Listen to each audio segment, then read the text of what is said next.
Iran's supreme leader is blaming President Trump for the many deaths of protesters in Iran, saying during a speech Saturday, Trump openly encouraged them with military support. Let's go live to CBS News Middle East reporter Courtney Kealy. Courtney, the Iranian regime cut off internet and phone services just days ago, but there are now reports that it will soon be restored. Any confirmation on that? Those are unconfirmed, but I can tell you that I actually spoke to two sources today in Tehran, two journalists, and I can't tell you how they connected with me, but it was a terrible connection. We were able to talk about what happened on the ground, how the protests were, how they turned violent, but even with the technology that they were able to use and Starlink as well, it was just so hard to connect, and people in Iran cannot reach their families. They cannot reach other cities. They can't go to work and use the internet. They have no apps. So the whole country, universities are still closed. People are trying to come back to work, but it's very hard without any internet.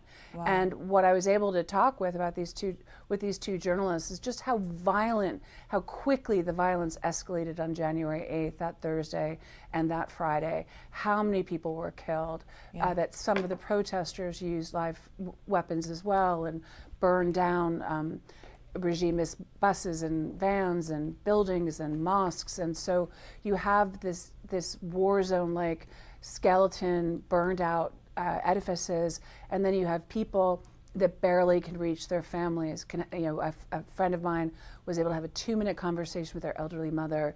That's been it in 6 days. So even with some really good technology and very good sources in Tehran, it took a long time. It was arduous to be able to talk. And they told me how they don't have ChatGPT for a translation of a word. They can't use any of all the things that they've gotten used to. It's a very connected, normally very connected country. Yeah, so certainly things not close to being back to normal there at all. As the reported death toll rises, is the U.S. now more likely to intervene or even get involved in any way? Well, it seems that President Trump has turned his attention to Greenland. And before he had his attention on Iran, he had his attention on Venezuela. So really it's a wait and see. He's supposed to announce more about the Board of Peace in Davos this week. So he's very interested in the Board of Peace for Gaza and the Israel-Hamas war and starting to put the phase 2 on the ground. But meanwhile, the Iranians want justice, they want help. And we really have to see if they're willing to go out and protest, because the live fire that mowed down so many people was they were shooting to kill the head and the heart and the abdomen.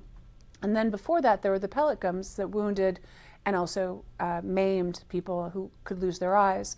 So this was a horrific escalation of violence and an explosion in cities and places that you don't normally see. And that's what these journalists were telling me. They were saying Qom before with the Women Life Freedom, there would be a neighborhood where they'd protest, or you'd see young girls taking off their hijab, or you'd hear of somebody that was killed that the regime said committed suicide, but not this massive war zone, tear gas, live fire, body bags over, cemeteries that run out of room.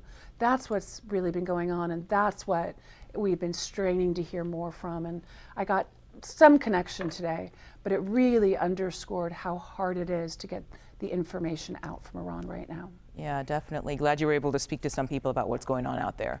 Thank you so much, Courtney Kealy.